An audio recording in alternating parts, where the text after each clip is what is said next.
తండ్రి ప్రమేయం లేకుండా కొడుకు తప్పు చేయడు. మీకు స్టోరీ అంతా వివిధ రకాల వివిధ సోషల్ మీడియా ప్లాట్ఫామ్ ద్వారా మీరు వినుంటారు.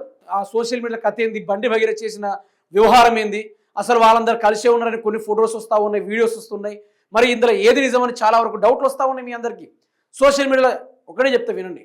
ఆ బాధిత కుటుంబీకులు ప్లస్ ఈ బండి భగీరథ్ గాడు, ఈ బండి భగీరథ్ అంటే ఏంటో, ఒక అమ్మాయి కనబడితే ఛాలెంజ్ చేసి మరి ఆ అమ్మాయి లైఫ్ని నాశనం చేసేసి అమ్మాయిని శారీరకంగా వాడుకొని వీడు లాస్ట్కి మా నాన్న ఒప్పుకోవడం లేదని చెప్పి తప్పుకునే రకమట వీడు. ఆ విధంగా ఈ యొక్క అమ్మాయిని ఏదైతే ఇప్పుడు పోక్సో కేసు ఎఫ్ఐఆర్ ఫైల్ చేసిందో ఆ అమ్మాయిని వాళ్ళ ఫ్రెండ్స్ తోటి చెప్పాడట, నేను ఆ అమ్మాయిని పడేసి చూపెడతాను చెప్పేసి బండి భగీరథ్ వాళ్ళ ఫ్రెండ్స్ తోటి ఛాలెంజ్ చేస్తే మెల్లమెల్లగా ఆ అమ్మాయి ఎవరిని పట్టించుకునే రకం కాదట.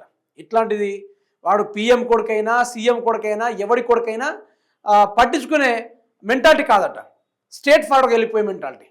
అయితే ఆ అమ్మాయిని గెలికి నేను ప్రేమిస్తున్నా, నిన్నే ప్రేమిస్తున్నా అని చెప్పేసి రకరకాలుగా మానసికంగా వేధించేటోడట. రోజు చాట్లతోటి ఫోన్లతోటి ఇబ్బంది పెట్టేటోడట.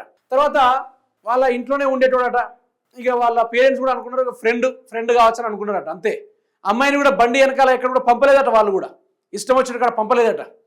అయితే అలా మెల్లమెల్లగా ఇక అమ్మాయి లండన్ వెళ్ళిపోతుంది హయ్యర్ స్టడీస్కి అని చెప్పేసి ఆ తరుణంలో ఈ బండి భగీరథ గారు బయట కారు వేసుకొని వచ్చి కిసబిసా అనుకుంటే ఏడ్చిందట. నువ్వు వెళ్ళిపోతే ఎట్లా, నేను బతకను, నేను కోసుకుంటా అని చెప్పేసి ఇట్లాంటి బ్లాక్మెయిల్ చేసి అమ్మాయిని ఇక మెల్లమెల్లగా అమ్మాయిని ఆమె రూట్లోకి తీసుకొచ్చాడు. ఇక అమ్మాయి లవ్ చేసే టైంలో వీడు హ్యాండ్ ఇచ్చిండట, మా నాయన ఒప్పుకుంటలేడని చెప్పేసి హ్యాండ్ ఇచ్చేసి వీడు వెళ్ళిపోయినట.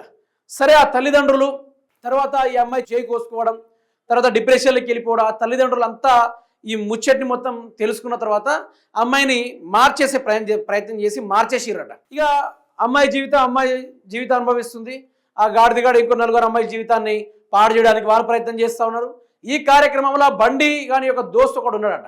ఆడేం చేసిండట, ఈ అమ్మాయి యొక్క ఫ్రెండ్స్ ఉంటారు కదా, ఈ అమ్మాయి ఫొటోస్ని సర్క్యులేట్ చేసడం మొదలుపెట్టాడట. సర్క్యులేట్ చేసి అమ్మాయి క్యారెక్టర్ మీద అసల్స్ చేయడం, ఆమె గురించి రకరకాలుగా చెప్పడం, ఇదంతా అమ్మాయికి తెలిసి ఇక మళ్ళీ ఆ అమ్మ ఏడవడంతో అలా తల్లిదండ్రులు చెప్తే ఇట్లయితే కుదరదని చెప్పి లీగల్గా యాక్షన్ తీసుకోవాలని చెప్పేసి మొదలు బండి సంజయ్ దగ్గరలో ఉన్న ఆ గుండుగాని కలిసిరట. ఆ గుండుగానికి చెప్తే ఆ గుండుగాడు ఏం చేసిండు, బండి సంజయ్ దగ్గరికి తీసుకెళ్ళి మాట్లాడదామని చెప్తే బండి సంజయ్ అన్నాడట, బెదిరించిండట. ఫస్ట్ బెదిరించి ఆ కరీంనగర్లో కేసు ఫైల్ చేయించిండట వీళ్ళ మీదనే, హనీ ట్రాప్ జరిగింది, మా దగ్గర నుంచి డబ్బులు ఆశిస్తున్నారని చెప్పి కేసు పెట్టించినట్టు. అంటే మా అమ్మాయి జీవితాన్ని నాశనం చేసి మా మీదనే కేసు పెట్టి మమ్మల్నే బెదిరిస్తే ఎట్లా అని చెప్పేసి వాళ్ళ ఈగో హట్ అయింది. హట్ అయ్యి వాళ్ళు కూడా కేసు పెట్టారు. ఇలా వచ్చింది వ్యవహారం బయటికి.